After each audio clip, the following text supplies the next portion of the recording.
You know what time it is, Craig? What time is that? It's time for unboxing. And we're going to thank the rest of our donors, people who've gone to welcometothebasementshow.com and donated to support this show. What a generous audience we have. Yes. Donors such as Robert, Corey, Sarah, Jonathan, Emily, Graham, Patrick, Lewis, Joe, Sean, Jared, Stefan, Dan, Bet, Paul, Michael, Ann, and John, who says money for the money hole. The money hole appreciates it. We've got a ton of postcards this week, such as this one. Greetings from a Norwegian in Scotland, Patrick. Hey.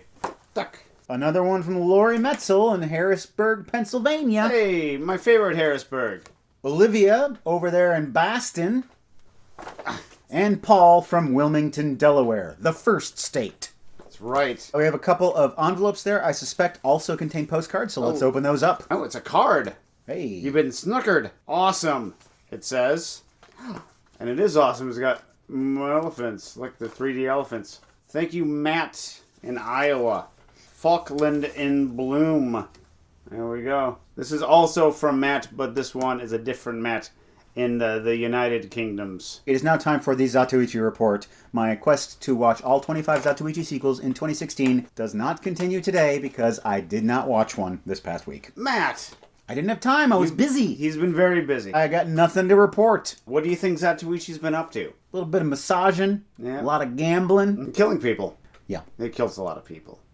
He's our hero. Now it is time to answer some viewer questions. This one comes from Courtney Murray, who says, have you ever watched The Wizard of Oz while listening to Pink Floyd's Dark Side of the Moon album? Yes, I have done that. It was very popular to do back in 1996. I've never done that. That is something that's kind of like a pre-internet sensation, where it's just kind of this thing that was passed on word of mouth. Oh yeah, I know this guy, he went to school in La Crosse, and he totally did it, and it was awesome. And my cousin was there. It was a pretty fun time. A lot of parts do sync up. Obviously, it's all a coincidence. It's not some sort of cosmic conspiracy. To prove this, after we watched The Wizard of Oz while listening to Dark Side of the Moon, we put in the movie Glengarry Glen Ross along with the Pink Floyd album Wish You Were Here. And that also synced up in many points. I once watched King Kong, but with the Flaming Lips soft bulletin, and that worked pretty well, too. In other news, Kyle Cheney writes, what was the first film you saw as a child that made you realize not all movies are good? The breaking of your film innocence, if you will. For me, the movie was 1981's The Devil and Max Devlin. Oh, yes. With Bill Cosby and Elliot Gould. It was a Walt Disney movie about Elliot Gould dying, going to a terrifying hell, and then the devil, played by Bill Cosby, saying, hey, here's 3 people who are good. You get them to sign away their souls? I'll let you go off scot-free. That's the movie. It was a Disney movie. I was 7 or 8. Now, that doesn't mean it's a bad movie, except for the fact that it was, in fact, a very bad movie. I thought all movies were wonderful, magical experiences until we got HBO, which opened up the world of bad movies to me in a very profound way. I could pick any number of movies, but I guess I'll go with Choo Choo and the Philly Flash. I must have watched it about a half a dozen times because HBO played it twice a day, 7 days a week, for about a year. And when you're a kid, you just watch TV. Yep, you just put on HBO and it will do your parents' job for you. For today's poem, Craig, I have a special treat for you. For me? I dug into my old archives and I dug up a poem that I wrote in the 90s about a movie. Really? And we're going to play a fun game. I want you to try to figure out what movie I'm talking about. And we'll see how long it takes for you to guess. It's called The 3-Hour Movie. Yes? Altman's Shortcuts. Incorrect. A famous movie director died recently. His final film was released a few days ago. It has been called by critics, like the rest of his films, a masterpiece. The theater was packed with people. Young people and old people. All kinds of people.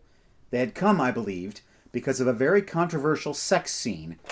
Yes? Eyes Wide Shut. Correct. That became big news. Almost bigger than the critics' praise and the director's death. So they all turned out to see something that maybe they had not seen before. The scene came at about the middle of the 3-hour film.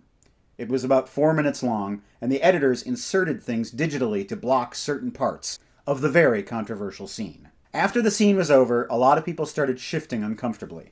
An entire row behind me got up and walked out. People started whispering and shuffling their feet. Then the actress in the film, who was a very famous actress, spoke the final word in the script, and the credits rolled. People instantly shot up out of their seats and made their way towards the exit. Some people made comments loud enough so everyone could hear them.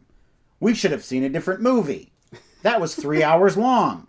I paid $7 for that. I have never seen a theater clear out so quickly. They all left to go do something. Some of them probably went to late-night diners to eat food.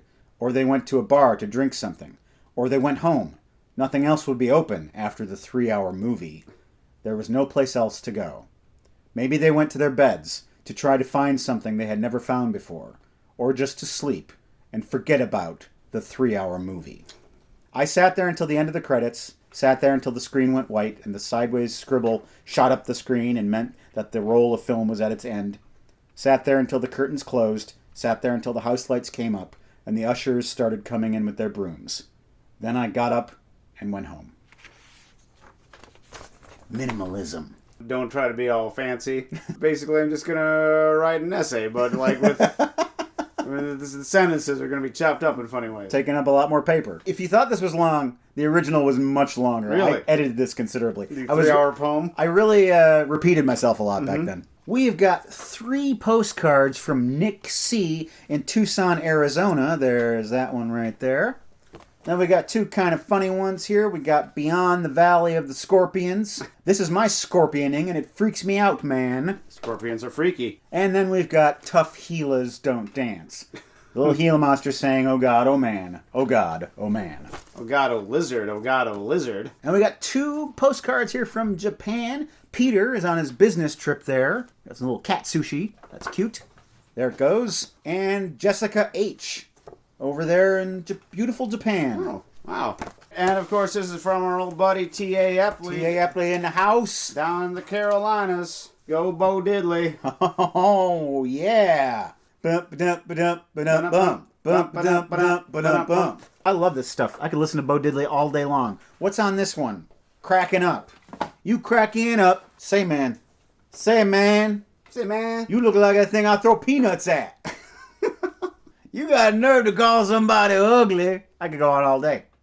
The boxes have been unboxed. The donors have been called by name. And so it is time for unboxing to bid you a fond farewell. And we hope to see you next time. Next time. This Friday, you can see the new episode of Welcome to the Basement. We'll see you then. Goodbye.